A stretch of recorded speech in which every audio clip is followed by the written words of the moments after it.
우리가 몸이 아파서 병원을 가게 되면 제일 먼저 하는 일은 진단을 하는 겁니다. 근데 이 진단하는 거에 있어서 핵심 원리는요, 정확한 진단입니다.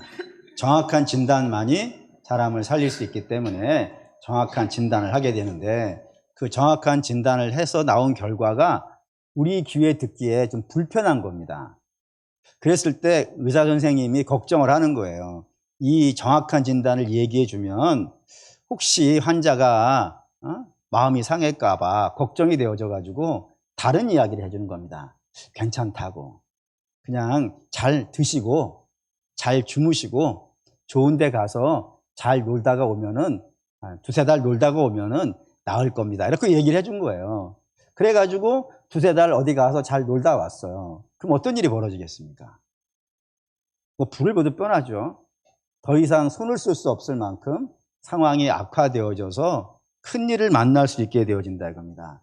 병 고칠 수 있는 마지막 기회를 놓칠 수도 있는 거예요. 그렇기 때문에 의사는 정확한 진단을 해줘야 되고, 그 정확한 진단이 환자의 마음에 들건 안 걸건에 관계없이 명확하게 해줘야 되는 것이 의사가 가지고 있는 의무입니다.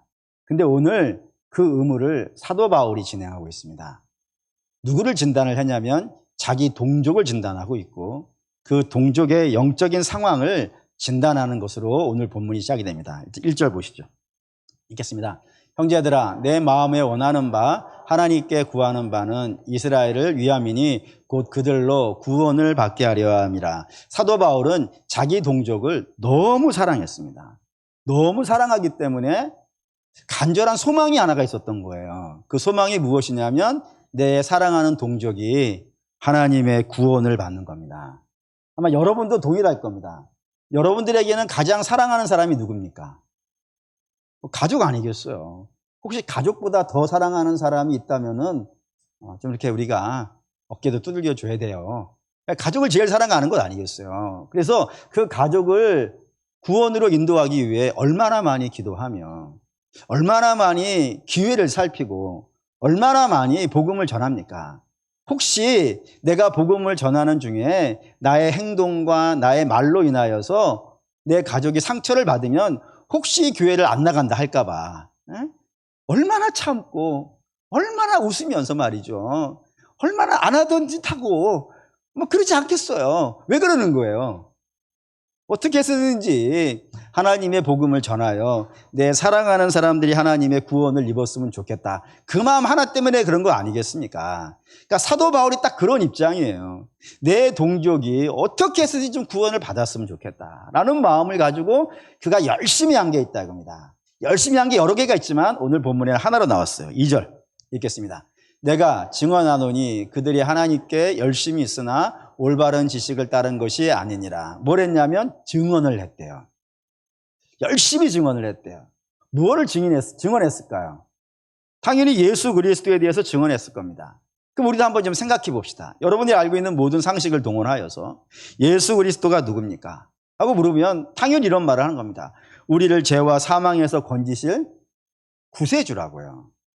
이렇게 알고 있고, 당연히 바울도 그렇게 알고 있어요. 근데 우리와는 조금 다른 느낌이 이스라엘 사람들에게는 있습니다. 그게 뭐냐면은 저들은 이 구원자를 언제부터 기다려왔을까요? 언제부터 기다려오냐면 성경으로 말한다면 창세기 3장부터입니다. 여자의 후손이 올 것이다.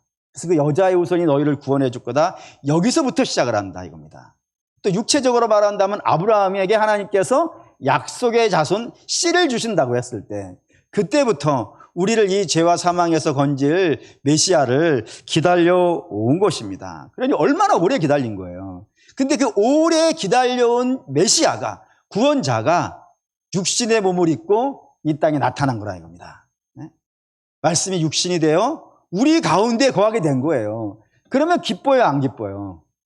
어마어마하게 기쁜 것 아니겠어요? 뿐만 아니라 그 어마어마하게 기쁜 그 예수 그리스도를 어떻게 해야 되겠습니까?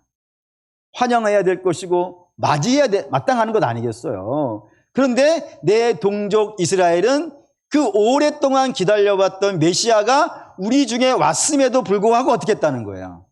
영접하지 않았고, 영접하지 않은 것으로 끝난 것이 아니라 그를 미워했고, 그를 때렸고, 그를 조롱했고, 그를 배신했으며 그를 십자가에 달았다 이거예요. 어떻게 해서 그렇게 오랜 시간 기다려왔던 메시아인데 그 메시아를 십자가에 달을 수가 있을까?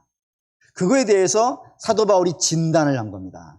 어떻게 진단을 했냐면 저들에게 믿음이 없어서가 아니라 이겁니다. 저들은 하나님을 잘 믿으려고 하는 열심이 있었다고요. 다시 2절 한번 주시죠. 2절 있습니다. 10장 2절 읽겠습니다. 내가 증언하노니 그들이 하나님께 열심히 있으나 올바른 지식을 따른 것이 아니니라 라고요. 저들이 하나님을 향한 열심이 있다니까요. 열심이 없는 게 아니에요. 그들보다 열심히 하나님을 믿는다고 한 사람이 없단 말입니다. 그런데도 불구하고 그 믿음이, 그 열심이 예수 그리스도를 환영하지 않더라 이거예요. 왜 그러냐면 저들이 가지고 있는 열심이 어디 위에 있으니까? 올바른 지식이 위에 있지 않다 이겁니다. 잘못된 지식 위에 있다는 거예요. 그 잘못된 지식 위에 저들의 열심이 있기 때문에 그 열심이 믿음으로 가지 못하고 오히려 뭐로 갔냐면 좀 이따 보시겠지만 3절에 자기 의를 세우려고 하는 대로 갔고, 자기 의를 세우는 대로 가니까 결국에는 뭐를 부인하더라고요? 하나님의 의를 부인해버리더라. 이런 식으로 갔다 이겁니다. 얼마나 심각해요 여러분. 하나님을 향한 열심이 없는 게 아니라니까요. 하나님을 향한 열심이 있는데 불구하고 하나님을 부인해버리는 일이 발생되어지니 이 얼마나 애통하고, 뭐 제가 쓰기를 좋아하는 표현으로 말하면 환장할 노릇 아니겠어요. 그런 거 아니겠습니까? 그럼 여러분, 우리가 온전한 신앙생활을 하기 위해서는 열심이 다음 문제예요. 열심은 다음 문제예요. 열심을 어디 위에 쌓아야 되느냐? 올바른 지식 위에 쌓아야 되는 것 아니겠냐 이거예요. 그러면 저 유대인들이 저들이 열심을 어디다가 쌓았는지, 어디다가 열심을 뒀는지를 성경은 이렇게 얘기하는데 뭐라 하냐면 저들이 율법에 뒀다 이거예요. 율법에다가. 근데 사실 율법이라는 것은 하나님이 주신 목적이 있습니다. 그 목적을 사도 바울은 로마서 3장 20절에 썼어요. 읽겠습니다. 그러므로 율법의 행위로 그의 앞에 의롭다 하심을 얻을 육체가 없나니 율법으로는 죄를 깨달음이라 라고요. 하나님께서 이스라엘에게 율법을 주신 이유는 그 율법을 통해서 뭐를 하라고요? 누군지를 알라 이거예요. 너가 죄인인지를 알게 하려고, 그걸 깨닫게 하려고 이 율법이라는 것을 저들에게 주셨다 이겁니다. 그럴 수밖에 없어요. 우리가 어두운 곳에 있으면 우리가 어떠한 모습인지 모르잖아요. 그런데 우리의 모습이 어떤 모습인지를 알려면은 뭐 두 가지가 있어야 되는 거 아니겠어요? 빛이 있어야 될 거 아니겠습니까? 빛이 나를 비춰줘야 되는 것이고, 두 번째는 거울이 있어야 되는 거 아니겠어요? 그래야 내 얼굴에 뭐가 찍혔는지, 뭐 누가 낙서해놨는지 이걸 알 수 있는 것 아니겠습니까? 그러니 주께서 율법을 주심으로 말미암아서 너의 모습을 보라.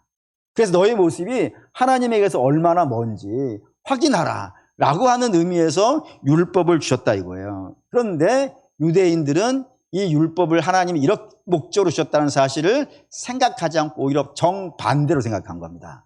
어떻게 생각했냐면 하나님께서 율법을 주신 이유는 그 율법을 행함으로 의로워질 수 있기 때문이라고요.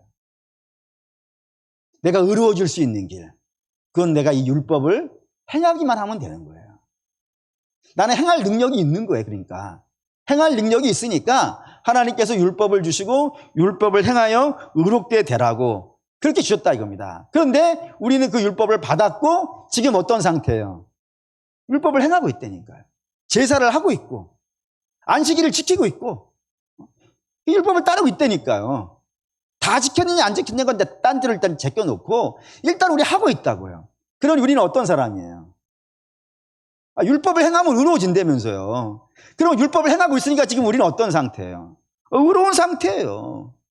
멸망이라고 하는 것은 율법이 없고 율법을 행하지 않는 저 이방인들이나 그런 것이지, 율법이 있고 율법을 행하고 있는 우리는 멸망의 자손이 아니고 진노의 자손이 아니고 이미 의인이다 라는 생각을 갖게 했다는 겁니다. 그런 생각을 갖고 있는 유대인들에게 주께서 나타나신 거예요. 나타나서 뭐라 그랬다고요? 너희 죄인이라.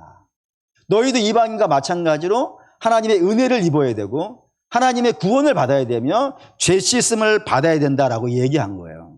심지어는 요한복음에 보면 이런 말씀을 하셨어요. 너희의 아비는 마귀라. 하나님이 아니라 그런 거예요. 그러니까 막 열받는 거죠. 아니, 우리는 아브라함의 자손이라고 알고 있었는데, 그리고 지금까지 믿고 있는데, 우리는 의인이라고 생각하고 있는데, 우리를 마귀의 자식이라고 하고, 그리고 또 죄인이라고 얘기하고, 저들이 가장 천대하는 것이 사실 이방인이거든요. 이방인을 거의 개와 돼지에 취급하니까, 그런 대접을 하고 있는, 자기들이 그런 멸시의 대접을 하고 있는 이방인들과 같은 대접을 하고 있으니 예수님에 대해서 어떤 마음을 갖겠어요? 분노하는 거예요. 흔히 이런 얘기 있지 않습니까? 너는 내게 모욕감을 줬어. 그러고 있잖아요. 네. 그런 게 있어요, 여러분. 나를 모욕했으니까 내가 용납할 수 없어. 라고 하는 그 마음이 들어서 예수님을 몰아내더라 이거예요. 자기 안에 오신 하나님을 몰아내더라 이겁니다. 심지어는 죽여버리더라 이거예요. 이거를 사도 바울은 너희가 성경을 잘못 봤기 때문이다. 성경을 잘못 이해했고 율법을 잘못 이해했다는 거예요. 너희가 성경을 제대로 받고 율법을 제대로 이해했다면 너희가 하나님에게서 얼마나 먼지, 우리가 의인이 아님을 알 수 있었을 텐데 잘못 읽었다 이겁니다. 그럼 우리는 한번 그 율법이라고 하는 기준을 정확한 기준으로 가지고 한번 우리 성경을 한번 보도록 하시죠. 성경에서, 구약 성경에서 나오는 인물들 중에 영적인 거장들이 많죠. 그 영적인 거장 중에서도 거의 탑 클래스에 들어갈 만한 사람 한 두 사람 정도를 꽂으라 한다면은 하나는 이삭이고 또 하나는 다윗입니다. 이삭을 꼽는 이유는 그가 약속의 자손이기 때문에 그렇고, 다윗을 꼽는 이유는 그가 하나님 마음에 합한 자이기 때문입니다. 얼마나 대단한 칭호 아니겠어요? 이 칭호를 가지고 있는 자들이 잘합니다. 제가 봤을 때 잘합니다. 예를 든다면 이삭 같은 경우에 뭐가 잘했냐면은 그가 아브라함에게 하나님께서 내 아들 독자를 제물로 바치라 라고 하시잖아요. 그래서 아브라함이 그를 데리고 번제로 바치기 위하여서 모리아산을 간단 말입니다. 그러니까 번제로 바치려면은 필요한 것이 있어요. 그 필요한 것이 뭐냐면은 장작 아니겠어요? 나무로 불로 태워야 되니까 장작을 가져가야 되는데 그 장작을 누가 지고 갔을까요? 왜 아브라함이 짓지 않고 이삭이 그 장작을 지고 갔을까요? 이유는 뻔합니다. 아브라함이 나이가 너무 많거든요. 뭘 보면 아냐면 아브라함이 이삭을 몇 살에 낳았어요? 100살에 낳았다니까요. 여러분 100살이면은 여기에 계시는 분들보다 형님이죠? 맞지 않습니까? 그러면 힘이 있겠어요, 없겠어요? 제가 이건 저보다 어른 되신 분에게 대단히 죄송한 표현이지만 제가 내가 나이를 먹었다 내 생각이 들어갈 때가 있습니다. 언제냐면은 제가 지금으로부터 한 20년 전만 해도 우리 집에서 모든 무거운 거를 제가 들었습니다. 사모님이 저를 들게 했습니다. 근데 몇 년 전부터인가 저희 집에서 무거운 것이 생기면요 제가 안 듭니다. 사모님이 허리 부러진다고 합니다. 누가 들겠어요? 아들이 듭니다. 무슨 뜻인지 아시겠죠? 20살만 되어줘도 저희 아들이 저하고 씨름하면 저를 던집니다.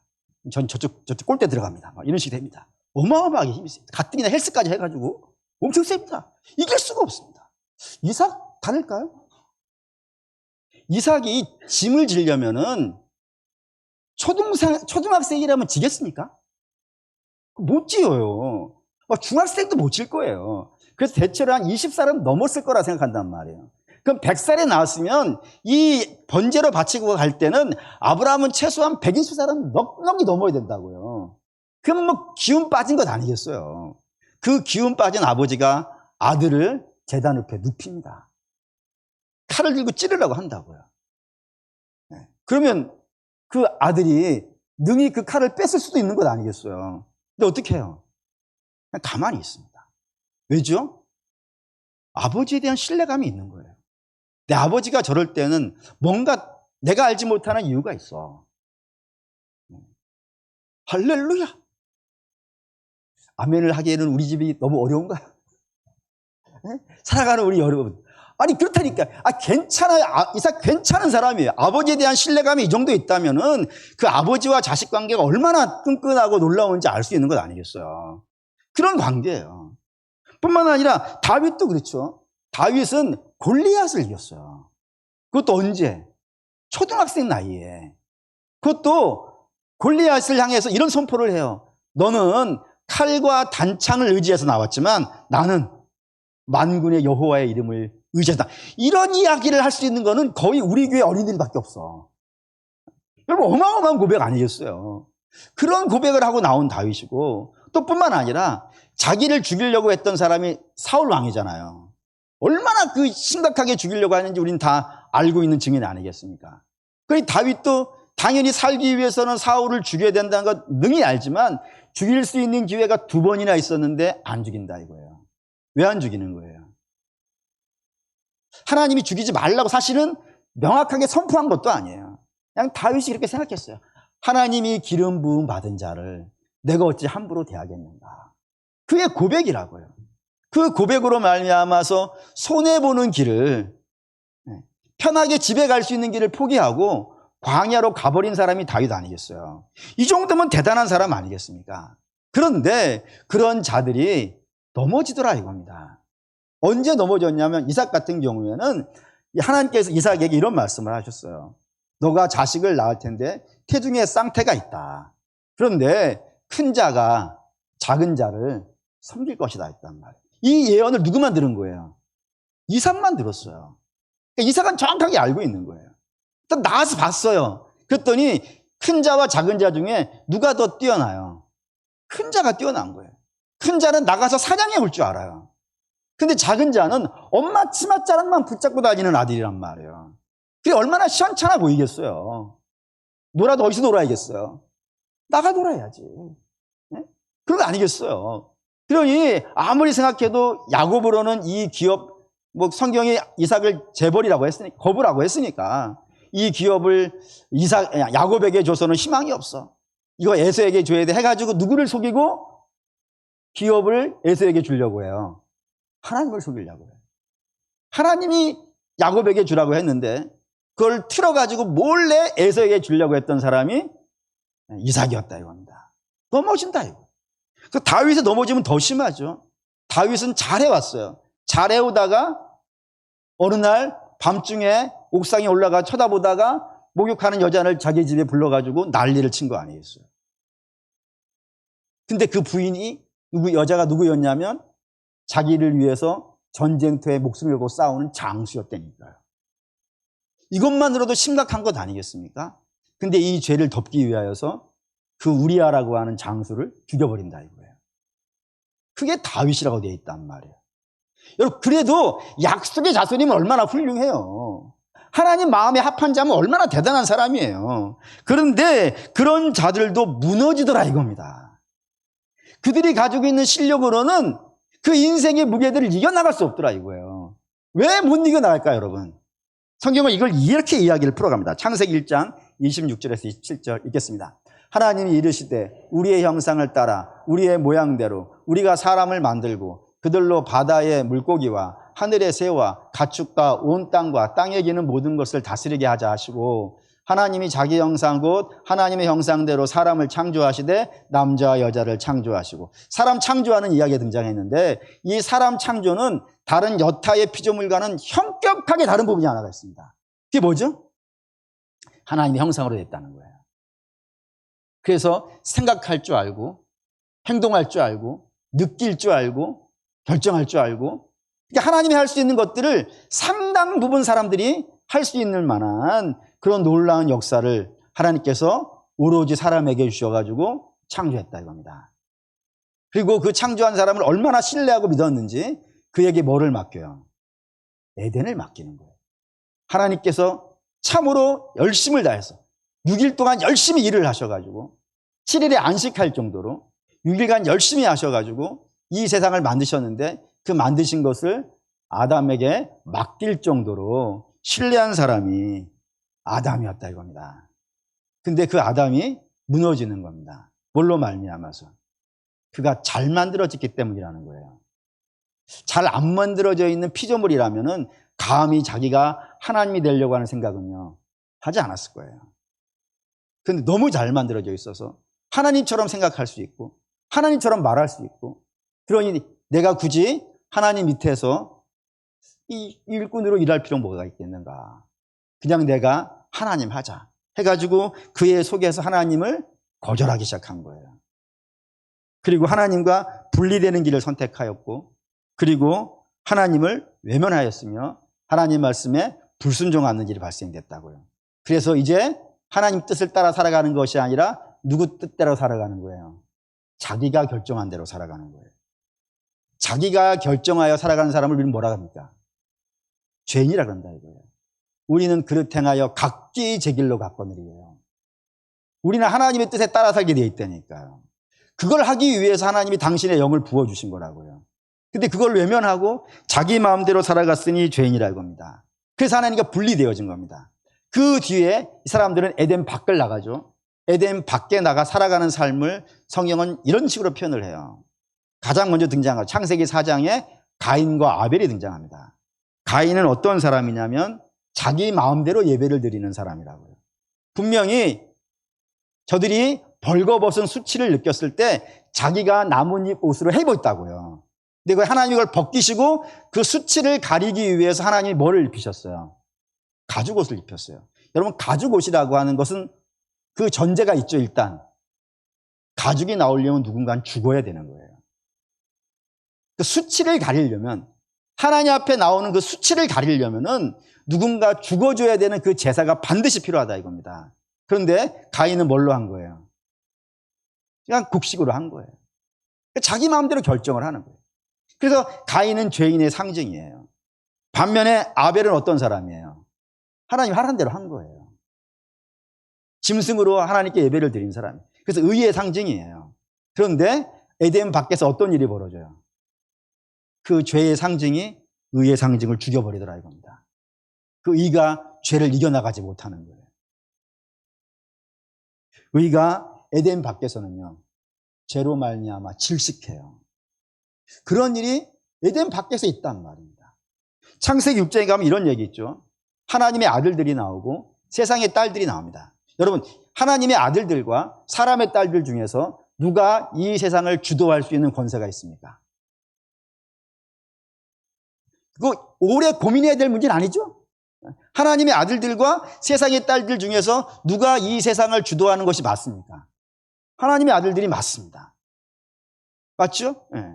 당연한 거 아니겠어요? 소돔과 고모라가 왜 망했냐면 죄인이 어마어마하게 많아서 망한 것이 아니에요. 의인 10명이 없어서 망한 걸로 되어 있어요.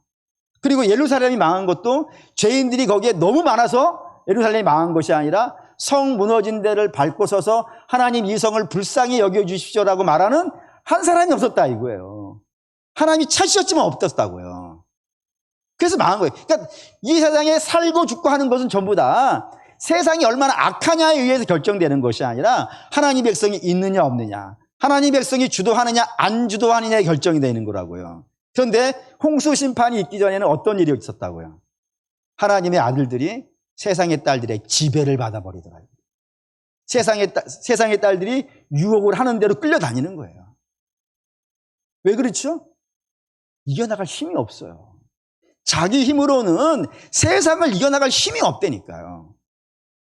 이거를 가장 드라마틱하게 설명한 것이 출애굽이에요. 이스라엘이 애굽에 들어가 살았어요. 근데 애굽에는 바로가 있었는데 이 바로가 정당한 이유가 아니라 단지 이스라엘이 그 애굽에서 번창한다는 이유만으로 시기와 질투하기 시작했어요. 시기와 질투한 결과 어떤 일이 벌어졌습니까? 거길 죽이려고 하는 거예요. 이스라엘을 멸절시키려고 별짓을 다 하는 겁니다. 심지어는 그 가정의 아이들을 내려다가 아니죠. 잡아다가 나일강에 집어 던질 만큼 그렇게 악한 일을 저질렀다고요. 그러면은 그런 세상에서 저항하고 싸워 나와야 되는 것 아니겠어요? 근데 이스라엘은 거기에서요, 못 나와요. 나가야겠다는 생각조차를 못 해요. 심지어는 모세가 나가자 그러는데 바로를 원망하는 것이 아니라 누구를 원망해요? 모세를 원망해요. 그 말이 무슨 뜻인지 아시겠죠? 저들은 애굽을 이겨나갈 힘이 없어요. 바로를 이길 힘이 없다니까요. 거기에 그냥 갇혀서 그들이 시킨 대로 살아가는 것이 인생의 전부인 양 그렇게밖에 할 수 없는 것이 애굽의 포로로 붙잡혀 있고 종살이하고 있는 이스라엘의 모습이라 이겁니다. 그럼 이런 질문 여러분이 하실 수 있어요. 목사님, 지금 요셉은 다른 것 아니겠습니까? 요셉도 똑같이 애굽에 있었지만 그는 얼마나 대단하게 멋있는 일을 해요 라고 여러분 물어보실 수 있어요. 근데 여러분, 요셉은 상당히 여러분들이 조심하셔야 돼요. 왜 조심하셔야 되냐면 진짜로 이렇게 읽으면은 요셉은 거의 흠이 없는 사람 같아요. 흠이 없으니까 대단해 보이는데 여러분, 그렇게 가면은 우리 오늘 좀 이따 보시겠지만 요셉이 흠이 없게 간다면은 하나님이 요셉에게 필요 없어진다니까요. 그러니까 요셉은 상당히 조심해야 돼. 그래서 내가 괜찮은 사람이라고 생각하면 할수록 하나님은 나에게서 멀어져요. 그런 의미예요. 그러니까 보시죠. 요셉이 애굽에 종살이를 했어요. 애굽에 종살이를 했어요. 그런데 이 요셉을 이해하는 데 있어서 결정적으로 중요한 말씀이 하나가 있습니다. 창세기 41장 51절에서 52절 읽겠습니다. 요셉이 그의 장남의 이름을 므낫세라 하였으니 하나님이 내게 내 모든 고난과 내 아버지의 온 집을 잊어버리게 하셨다 함이라. 그러니까 요셉이 그 애굽에서 총리가 되었어요. 이 총리가 된 게 얼마나 대단한 거냐면은 바로가 이렇게 얘기했어요. 내가 너보다 높은 거는 보좌밖에 없다 이거예요. 그러니까 바로 밑에가 요셉인 거예요. 그래서 모든 애굽의 대소신료국 간에 다 요셉 밑에 있는 거예요. 뿐만 아니라 요셉이 거기서 결혼을 하는데 이 애굽의 제사장, 대제사장의 딸하고 결혼을 해요. 그래서 그 애굽에서 입지가요 어마어마하게 탄탄해진 거예요. 그런데도 불구하고 아직 잊지 못하는 게 하나가 있었다는 겁니다. 뭘요? 내 아버지 집에서 있었던 일.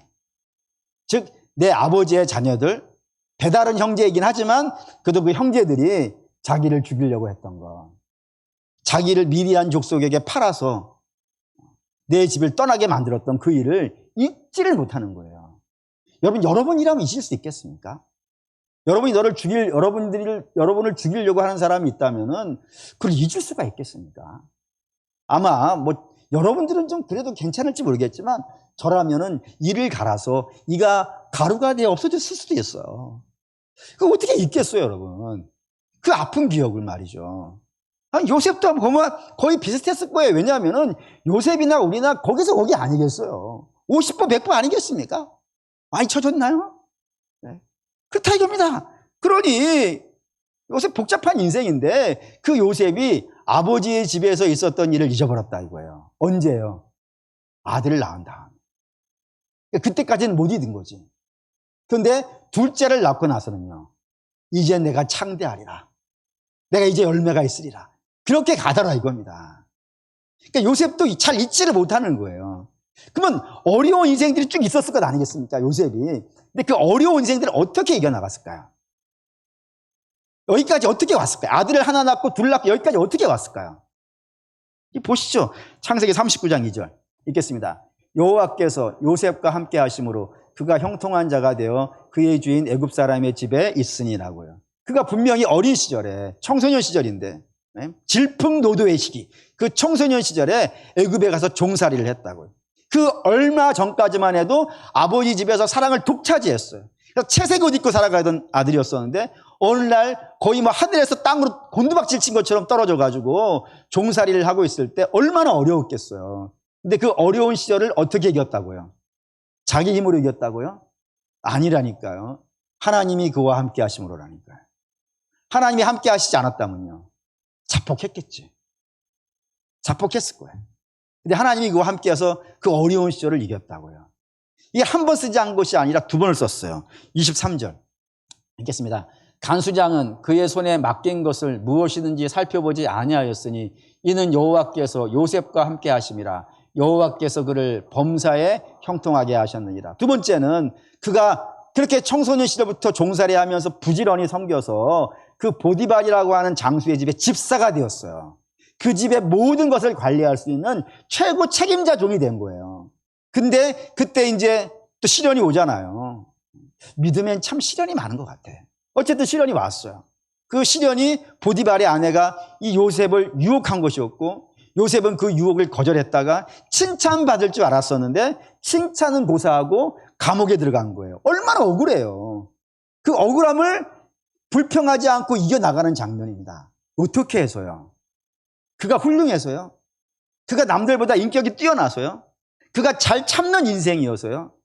그가 뭐 남다른 구석이 있어서요? 성경은 그렇게 쓰지 않고 있는 거예요.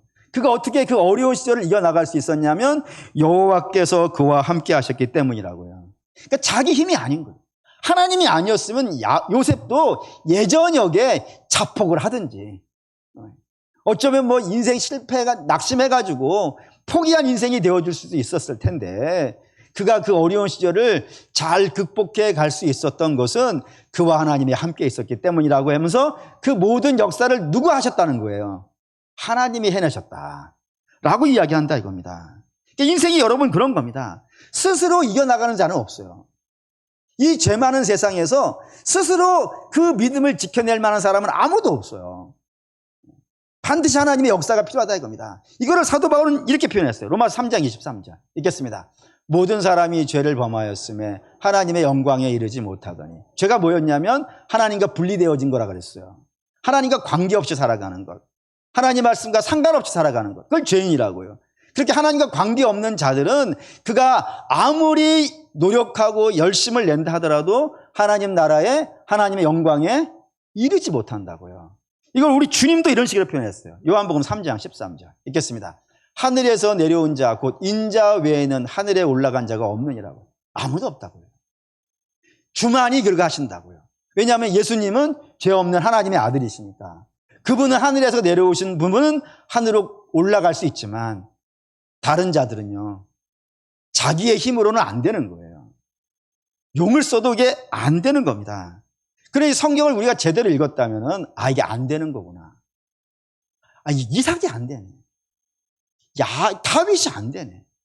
요셉도 하나님이 아니었으면 안 됐네. 이런 결론이 나와야 되는 거예요.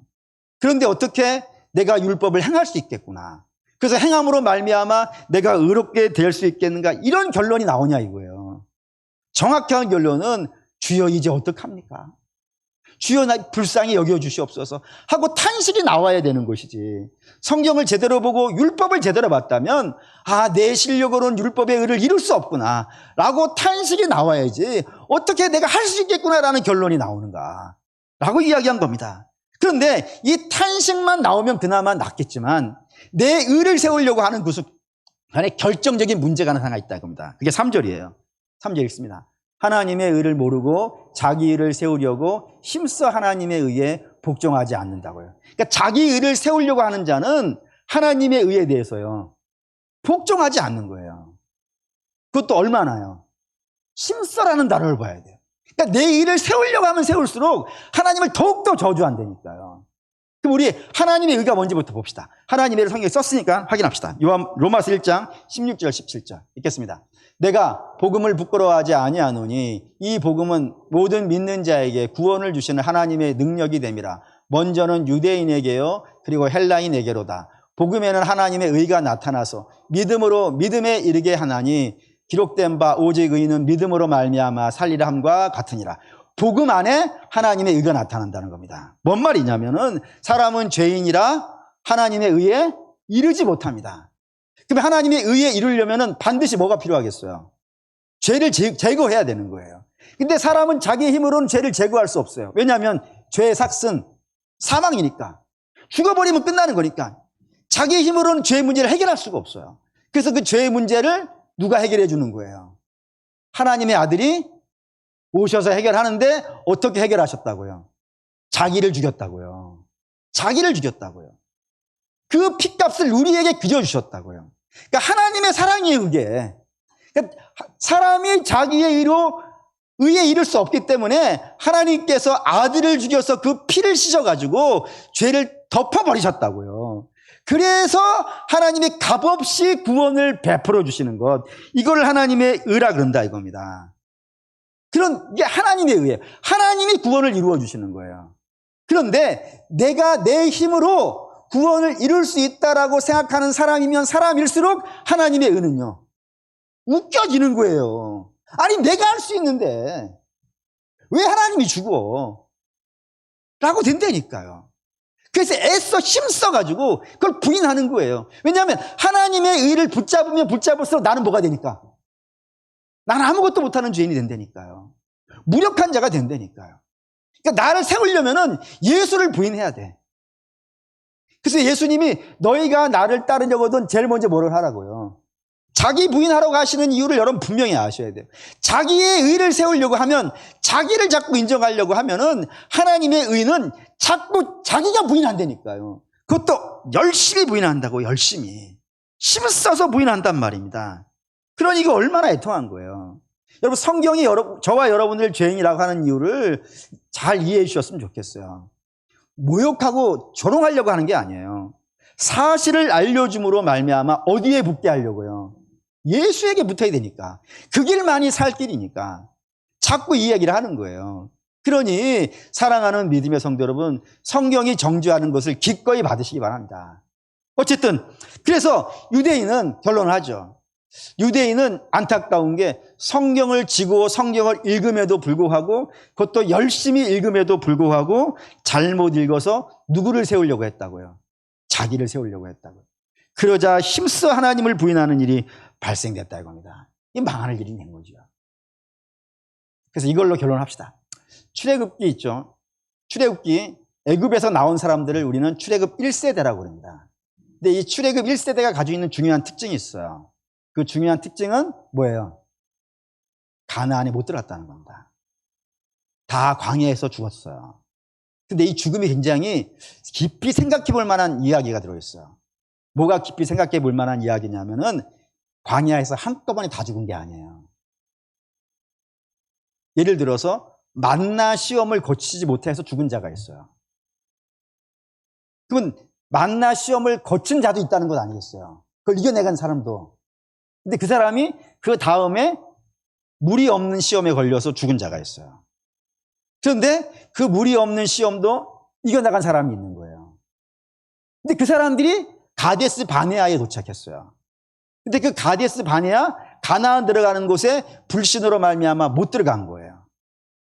그래서 돌아 나와서 또 죽은 거예요. 근데 또 거기서 살아난 사람이 있는 거예요. 근데 그들이 지나가다가 길이 거친 거로 말미암아 하나님께 불평하다가 불뱀에 물려 죽는 일이 발생된 거예요. 근데 그 불뱀에 물려 죽지 않고 그 장대에 걸려있는 노뱀을 보고 산 자가 있는 거예요. 그런 사람들이 또 모압에 가다가 그 모압 여인들에게 속아가지고 거기에서 시띠면서 하나님의 심판을 받아 연병으로 또 죽는 일이 발생된 거예요. 그러니까 이렇게 하나 건너가면서 죽고 또 하나 건너가다 죽고 이렇게 해서 결국에는요 다 죽었다 이거예요. 그 말인즉슨 무슨 뜻인지 아시겠어요? 그 말인즉슨 사람은 하나님의 의를 결국에는 이루지 못한다. 오늘은 넘어갈 수 있을지 모르겠어요. 오늘은 잘할 수 있을지 모르겠어요. 그런데 내일은 걸리는 거예요. 그걸 보장할 수가 없는 거예요, 여러분. 아무도 안 된다. 자기 힘으로는 이 광야에 거친 인생을 이겨나갈 수 있는 사람은 아무도 없다 이거예요. 그런데 이걸 이겨나가서 결국에 가나안에 들어가는 사람들이 있습니다. 그럼 우리가 출애굽 2세대라 그러는데 저들은 어떤 사람이에요? 가데스 바네아에서 출애굽 1세대가 이런 얘기를 했어요. 하나님, 우리는 어떻게 된다 그러지만 제 어린애들은 다 포로로 잡혀가지고 비참하게 되는 것 아니겠습니까? 라고 하면서 절대로 안 된다 그런 애들이었다고요. 그 절대로 안 된다고 하는 애들이 들어가는 거예요. 그 이유는 뭐겠어요? 가나안 들어가는 것은 자기 힘으로는 안 되지만 뭘로는 된다고요? 은혜로 된다. 하나님이 넣어주셔야 되는 거예요. 그러니까 하나님이 아니면은 성경은 초질간 얘기하는 거예요. 하나님이 아니면은 사람은 자기 의로 의를 이룰 수가 없다고. 오히려 자기 의를 이루려고 하면 이루려고 할수록 어디서 멀어진다고요? 하나님에 의해서 멀어진다고요. 그러니 너희는 이 성경을 통하여서 너희가 얼마나 하나님께서 먼 자인지를 알라. 하나님이 너희를 불쌍히 여기셔서 아들을 죽이신 그 사랑을 알라. 그래서 자기를 붙잡지 말고 누구를 붙잡으라고요? 예수를 붙잡으라고. 예수님이 아니면은 예수님과 하나 되기 위해서 하나님 앞에 나가게 돼 있단 말이에요. 그러니까 예수랑 붙지 아니하고서는 열매도 없을 뿐만 아니라 하나님 앞에 나갈 수도 없단 말입니다. 그래서 주께서 우리를 하나님 앞에 나가게 하기 위해서 아들을 죽이셨는데, 우리 사실 유대인처럼 율법으로 우리의 의를 이루려고 하는 건 아니지만 어쩌면 우리는 다른 걸로 우리의 의를 이루려고 해요. 예를 든다면 우리는 돈만 있으면 다 할 것 같죠. 좋은 대학만 가면 다 될 것 같죠. 세상에 성공하면 내가 믿음 생활 잘할 것 같죠. 저도 어렸을 때 그런 기도 했어요. 하나님, 저 이번에 이런 대학에 넣어주시면 정말 하나님 잘 믿을게요. 아마 그런 기도 꽤 하신 분도 있을지 모르겠어요. 근데 안 됩니다, 여러분. 그걸로 안 됩니다. 하나님 잘 믿는 유일한 방식은 예수와 함께 죽고 예수와 함께 사는 길 외에는 없습니다. 그렇게 돼야 돼요. 그걸 하기 위해서 아들을 십자가에 달으셨는데, 우리가 십자가 없이 하나님의 의를 이룰 수 있을 것이다. 누가 조금만 도와주면 내가 이룰 수 있을 거라 생각하지 마십시오. 그걸로 안 됩니다. 여러분들 우리가 돈이 필요 없다는 것도 아니고 뭐 좋은 대학이 필요 없다는 것도 아니고 다른 게 필요 없다는 것도 아닙니다. 가장 중요한 건 예수가 아니면은 아무것도 할 수 없다는 사실이에요. 그리고 이 여름 정말 좋은 계절입니다. 그렇죠? 이 좋은 계절에 예수 믿기 딱 좋은 계절 아니겠어요? 목사님, 봄이 좋다 그러더니 그럼 뭐 가을은 안 좋아요? 가을보다 더 예수 믿기 좋은 데가 어디 있어요? 겨울은 얼마나 추워서 예수 믿기 좋잖아요. 비 오면 비 와서 예수 믿기 좋고, 해 뜨면 해 떠서 예수 믿기 좋고. 사랑하는 여러분, 왜 아직 안 죽었잖아요. 죽었으면 예수 못 믿어요, 여러분. 예수 믿기 딱 좋은 계절입니다. 그러니 자기 의를 내려놓으시고, 내가 할 수 있다는 생각 내려놓으시고, 내가 죄인임을 깊이 인지하시고 자기가 아닌 예수를 의지하시는 저와 여러분 되시기를 주의 이름으로 축원합니다. 아멘.